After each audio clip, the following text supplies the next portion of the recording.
Assalamualaikum warahmatullahi wabarakatuh. Salam sejahtera bagi kita semua. Bagaimana kemarin UTS-nya? Semoga semuanya bisa mengerjakan. Kemudian untuk UAS nanti dipersiapkan lagi lebih baik sehingga nanti nilainya jauh lebih baik dari sebelumnya. Oke, pada pertemuan kali ini saya akan menyampaikan materi tentang pengenalan hama. Setelah kemarin kita belajar tentang penyakit, mulai dari apa itu penyakit, komponen penyakit, dan bagaimana cara mengendalikan penyakit. Nah, sekarang kita masuk ke bab selanjutnya, yaitu bab 9 tentang pengenalan hama. Yang pertama, apa sih yang dimaksud dengan hama? Hama adalah semua hewan yang terdapat di dalam lingkungan tanaman, yaitu lahan, yang menyebabkan kerusakan terhadap tanaman baik secara kualitas maupun kuantitas, sehingga menyebabkan kerugian secara ekonomis. Jadi hama ini kembali lagi berdasarkan perspektif atau pandangan manusia yang menyebabkan kerugian bagi tanaman. Kemudian nanti tanaman tersebut hasilnya berkurang sehingga menyebabkan kerugian secara ekonomis. Jadi hewan apa saja yang dianggap hama itu kembali lagi pada perspektif dari manusia. Oke, kita masuk ke slide selanjutnya, yaitu contoh serangan hama pada tanaman. Pada slide ini dicontohkan ada 4 gambar, yaitu yang mengenai tentang gejala atau serangan dari hama tanaman. Yang pertama, serangan warang batang coklat pada tanaman padi. Jadi warang batang coklat ini merupakan hama utama pada tanaman padi yang dapat menyebabkan kerugian yang cukup besar. Kemudian selain sebagai hama, jadi warang batang coklat juga bisa bertindak sebagai vektor dari virus. Kemudian yang kedua adalah serangan tupai pada tanaman kelapa. Jadi si tupai ini bisa menyebabkan lubang pada buah kelapa sehingga buah kelapa yang sudah diserangnya tidak bisa dijual atau dipanen seperti itu. Kemudian ada serangan ulat gerayak pada tanaman kubis. Jadi ulat gerayak ini juga merupakan hama utama pada berbagai tanaman sayuran, terutama tanaman yang dipanen daunnya seperti itu. Karena ketika ada ulat gerayak, otomatis daun tanaman ini menjadi rusak akibat dimakan oleh si ulat gerayak ini. Kemudian selanjutnya yang terakhir adalah serangan penggerek batang pada tanaman padi, atau bahasa daerahnya adalah hama sundep. Jadi serangan penggerek batang padi ini itu diakibatkan oleh larva dari ngengat. Jadi si ngengat ini menaruh larvanya di daerah batang tanaman padi. Kemudian nanti ketika larvanya menetas, larva tersebut akan memakan bagian dalam dari batang tanaman padi sehingga tanamannya menjadi mati atau bulir tanaman padi menjadi hampa seperti itu. Kemudian secara umum pengelompokan hama ini dibedakan menjadi 2, yaitu berdasarkan kepemilikan tulang belakangnya. Jadi pengelompokan hama berdasarkan kepemilikan tulang belakangnya ini dibagi menjadi 2, yaitu invertebrata yang tidak memiliki tulang belakang dan vertebrata yaitu yang memiliki tulang belakang. Contoh hama invertebrata contohnya seperti tungau, keong, siput, serangga, ulat. Kemudian hewan-hewan vertebrata contohnya seperti tikus, tupai, babi hutan, kera, burung, dan gajah. Nah, untuk daerah-daerah seperti di Sumatera, Sulawesi, nah ini masih banyak serangan babi hutan dan serangan gajah pada lahan warga. Jadi ketika di hutan ini kehabisan makanan, maka hewan-hewan tersebut akan turun untuk mencari makan sehingga dapat merusak tanaman yang ditanam oleh warga, makanya dianggap sebagai hama. Kemudian kita masuk ke estimasi kehilangan hasil saat penanaman akibat serangan serangga. Jadi pada diagram ini terlihat bahwa serangan serangga ini memiliki tingkat kehilangan hasil yang lebih besar dibandingkan dengan serangan penyakit dan serangan gulma atau weeds. Jadi perbedaan antara serangan serangga dan serangan penyakit, kalau serangan penyakit ini membutuhkan waktu atau masa inkubasi sebelum tanamannya menjadi sakit. Jadi si penyakit ini atau patogen membutuhkan waktu untuk memperbanyak diri dulu dalam tanaman, kemudian baru menimbulkan gejala pada tanamannya. Sementara serangga tidak, karena si serangga ini dapat menyebabkan kerugian secara langsung pada saat itu juga ketika si serangga ini merusak bagian tanaman. Contohnya ketika ada ulat yang menempel pada bagian daun. Nah, daun yang ditempeli oleh si ulat ini akan rusak ketika si ulatnya ini memakan daun tersebut sehingga kerusakannya menjadi lebih cepat dibandingkan dengan kerusakan penyakit sehingga nilai kehilangan hasilnya itu lebih tinggi. Kemudian hama tumbuhan ini yang paling banyak itu dari golongan serangga. Apa yang dimaksud dengan serangga? Serangga adalah salah satu kelas dari Archaeovertebrata di dalam filum Arthropoda yang memiliki exoskeleton atau pelindung. Jadi pelindungnya ini atau kulitnya ini keras karena memiliki kandungan kitin. Bagian tubuhnya terbagi menjadi 3 bagian, yaitu kepala, toraks, dan abdomen. Kemudian serangga memiliki 3 pasang kaki yang terhubung pada toraksnya. Kemudian sebagian serangga itu memiliki sayap yang terhubung juga pada bagian toraksnya. Kemudian memiliki mata majemuk atau mata tunggal dan memiliki sepasang antena sebagai alat sensoris. Di sini dijelaskan bahwa eksoskeleton adalah bagian luar tubuh atau kulit dari serangga yang keras. Karena serangga tidak memiliki tulang sehingga untuk melindungi tubuhnya membutuhkan pelindung yaitu eksoskeleton.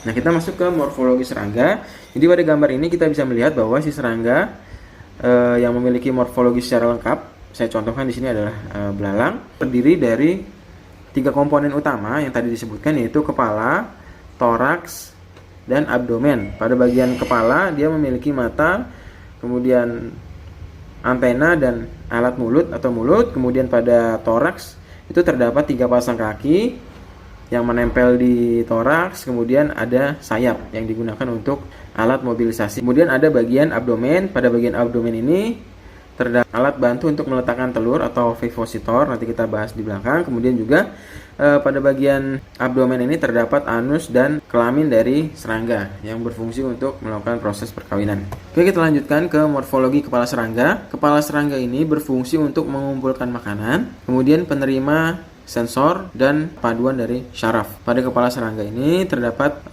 alat mulut, antena, dan mata majemuk atau mata tunggal, tergantung serangganya memiliki mata majemuk atau mata tunggal. Kita bahas ke morfologi yang pertama, yaitu mata majemuk. Mata majemuk merupakan mata yang memiliki ribuan reseptor warna individual. Gambar yang didapat merupakan kombinasi masukan dari ribuan omatidia yang terletak di permukaan yang tertuju ke arah yang berbeda-beda. Karenanya serangga ini sangat cepat ketika ingin ditangkap karena si matanya ini memiliki pandangan yang sangat luas. Jadi setiap mata yang ada dalam mata majemuk ini memiliki lensa yang tunggal. Jadi kalau misalnya kita lihat di gambar ini, serangga yang memiliki mata majemuk itu memiliki banyak sekali reseptor. Jadi setiap reseptor ini memiliki kornea atau lensa yang berbeda-beda. Setiap lensa mampu menangkap cahaya, kemudian menyalurkannya ke bagian syaraf sehingga si serangga ini memiliki daya pandang yang sangat luas. Berbeda dengan mata majemuk, untuk mata tunggal ini mengacu pada jenis bentuk mata atau pengaturan optik yang berisi lensa tunggal. Jadi hanya satu lensanya pada mata tunggal, berbeda dengan mata majemuk yang memiliki lensa yang banyak, kemudian cakupan daya pandangnya ini sangat luas. Kemudian selanjutnya adalah antena. Antena pada serangga ini bervariasi, kemudian berfungsi sebagai sensor. Fungsi antena pada serangga merupakan alat perasa, kemudian organ pengecap, organ pembau, serta organ pendengar. Serangga mempunyai sepasang antena pada kepala dan biasanya tampak seperti benang memanjang. Jadi ketika ada getaran-getaran suara seperti itu, si serangga ini bisa merespon karena si antena dari serangga ini mampu bertindak sebagai organ pendengar. Kemudian kita masuk ke morfologi alat mulut.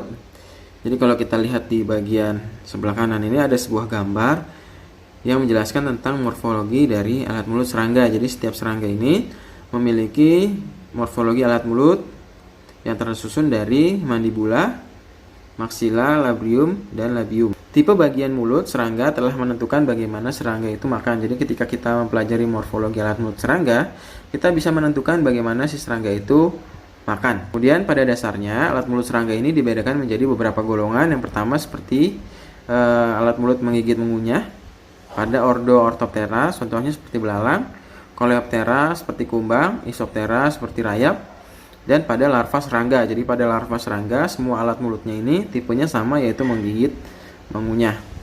Kemudian yang kedua adalah menusuk menghisap seperti pada ordo Homoptera, contohnya seperti wereng, Hemiptera seperti kepik.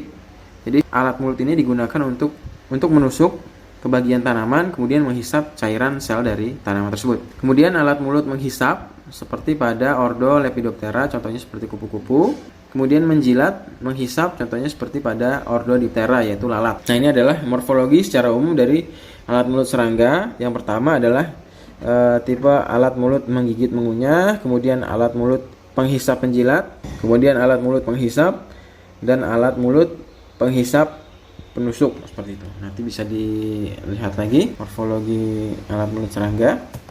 Kita lanjut ke bagian morfologi toraks. Jadi toraks adalah bagian tubuh serangga yang menghubungkan antara kepala dan abdomen. Biasanya pada serangga terdapat 3 ruas toraks, dan pada toraks ini terdapat tempat menempelnya sayap dan kaki dari serangga. 3 pasang kaki menempel pada bagian toraks, kemudian sayap menempel pada bagian toraks. Nah, ini adalah morfologi serangga secara umum. Jadi kalau kita lihat di sini, bagian kaki depan itu menempel pada bagian protoraks, kemudian bagian sayap pertama dan kaki kedua menempel pada mesotoraks, dan bagian sayap belakang dan kaki ketiga menempel pada bagian metatoraks. Jadi bagian toraks ini tersusun dari 3 bagian.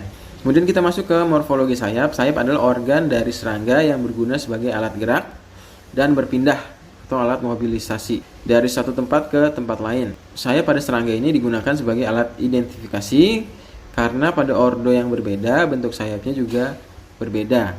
Seperti itu, nanti kita pelajari morfologi sayap serangga. Pada ordo Tsanoptera sayap berupa rumbai. Pada ordo Coleoptera sayap depannya mengeras dan dinamakan elytra. Kalau tunggal elytron. Atau pada ordo Coleoptera ini sering disebut dengan sayap perisai karena bagian sayap depannya ini itu keras. Elytra berfungsi untuk melindungi sayap belakang yang berupa selaput atau membran. Jadi yang digunakan untuk terbang adalah bagian sayap belakangnya. Bagian sayap depannya hanya pelindung. Nanti gambarnya kita lihat di belakang. Kemudian Ordodiptera, sayap depan berkembang sempurna, sedangkan sayap belakang mengalami modifikasi menjadi struktur seperti gada yang disebut dengan halter. Halter ini berfungsi sebagai penyeimbang pada saat terbang. Kemudian Ordo Hemiptera, sayap depan sebagian mengeras dan sebagian lagi tetap berupa membran. Sayap depan ini disebut dengan hemielytra, kalau tunggal disebut dengan hemielytron. Kemudian yang terakhir adalah Ordo Orthoptera. Sayap terdiri dari 2 pasang sayap agak menebal seperti kulit yang disebut dengan tegmina. Jadi sayap depan ini agak menebal, kemudian sayap belakang berupa selaput lebar dengan banyak pembuluh sayap. Kemudian sayap ini bisa dilipat seperti kapas, contohnya seperti belalang. Nah, ini adalah morfologi sayap. Jadi setiap ordo serangga ini memiliki jenis sayap yang berbeda. Ini adalah sayap trips pada ordo Tsanoptera. Kemudian sayap pada kumbang ordo Coleoptera. Jadi sayap depannya ini yang berwarna coklat sering disebut dengan sayap perisai yang berfungsi untuk melindungi sayap bagian belakang. Kemudian ini adalah Ordodiptera, contohnya seperti lalat, kemudian nyamuk, ini termasuk ke dalam Ordodiptera. Kemudian sayap Hemiptera, contohnya seperti pada wereng, dan Ordo Orthoptera, contohnya seperti pada belalang. Jadi bagian depan dari sayap belalang ini itu mengeras, dan bagian belakangnya ini berupa selaput yang banyak pembuluhnya seperti itu. Oke, kita masuk ke bagian yang terakhir dari serangga, yaitu bagian perut atau abdomen. Abdomen merupakan bagian ketiga dari seluruh tubuh serangga, dan biasanya abdomen ini memiliki 11-12 ruas. Abdomen merupakan tempat organ dalam serangga yang berfungsi sebagai fungsi fisiologis tubuh serangga tersebut. Pada bagian abdomen terdapat alat kelamin serangga yang terletak pada ruas abdomen ke-8 sampai ke-9. Ruas-ruas ini memiliki kekhususan yang berkaitan dengan kopulasi, kemudian peletakan telur, atau disebut dengan alat ovipositor. Kemudian dari bagian abdomen ini kita bisa mengetahui apakah serangga ini jantan atau betina. Kalau serangga betina ini dilengkapi ovipositor, sementara serangga jantan dilengkapi dengan clasper yang berfungsi sebagai alat pembantu saat proses perkawinan atau kopulasi. Nah, ini adalah perbedaan morfologi serangga jantan dan betina pada bagian ujung abdomennya. Untuk serangga betina yang sebelah kiri terdapat ovipositor, sementara yang jantan ini terdapat claspers yang berfungsi sebagai alat pembantu saat proses perkawinan. Kemudian kita masuk ke kaki serangga atau tungkai serangga. Tungkai adalah bagian tubuh serangga yang menempel pada abdomen berguna sebagai alat gerak serangga. Biasanya tungkai ini terdiri dari 5 bagian atau 5 segmen. Yang pertama ada coxa, trochanter, femur, tibia, dan tarsus. Nah, ini adalah morfologi dari bagian tungkai serangga. Oke, kita lanjutkan. Jadi coxa ini merupakan ruas kaki yang terletak pada pangkal kaki dekat dengan dada atau protoraks. Selanjutnya adalah trochanter. Jadi trochanter ini adalah ruas kecil setelah bagian coxa dari serangga. Kemudian femur. Femur merupakan ruas kaki yang paling besar. Kemudian tibia sama panjang dengan femur tapi lebih ramping. Dan yang terakhir adalah tarsus. Kalau jamak itu tarsi, terletak di ujung tibia, tersusun dari 1 sampai 5 ruas. Pada ujungnya ini biasanya terdapat 1 sampai 2 kuku. Pada kuku terdapat struktur menyerupai bantalan yang disebut dengan pulvulus atau areolum. Kemudian fungsi dari kaki serangga ini dapat berfungsi sebagai alat untuk berlari, berenang, kemudian melompat, memegang, dan menggali. Nah, ini adalah fungsi-fungsi dari tungkai atau kaki dari serangga. Untuk perkuliahan ke-9 ini saya cukupkan sekian. Semoga dari materi yang tadi saya sampaikan kita bisa mendapatkan informasi mengenai serangga. Jadi serangga itu memiliki 3 bagian tubuh utama, yaitu bagian kepala, toraks, dan abdomen. Pada bagian kepala itu terdapat antena yang berfungsi sebagai alat sensor, kemudian alat mulut yang berfungsi untuk makan dari serangga. Kemudian ketika kita mempelajari alat mulut, itu kita bisa mengetahui bagaimana cara serangga itu makan. Kemudian bagian selanjutnya adalah bagian toraks. Jadi toraks ini tersusun atas 3 bagian. Kemudian setiap bagian dari toraks ini adalah tempat menempel dari kaki dan sayap dari serangga. Dan yang terakhir adalah bagian abdomen. Bagian abdomen ini berfungsi salah satunya sebagai alat identifikasi apakah si serangga ini serangga jantan atau serangga betina, seperti itu. Kemudian di bagian abdomen ini terdapat organ-organ vital dari serangga, organ-organ pencernaan yang berfungsi sebagai fungsi fisiologis dari serangga tersebut. Oke, setelah kita mempelajari morfologi serangga, diharapkan kita lebih mengerti tentang apa saja bagian yang dimiliki oleh serangga. Oke, untuk pertemuan kali ini saya cukupkan sekian. Semoga bisa memberikan manfaat bagi kita semua. Saya akhiri. Wassalamualaikum warahmatullahi wabarakatuh.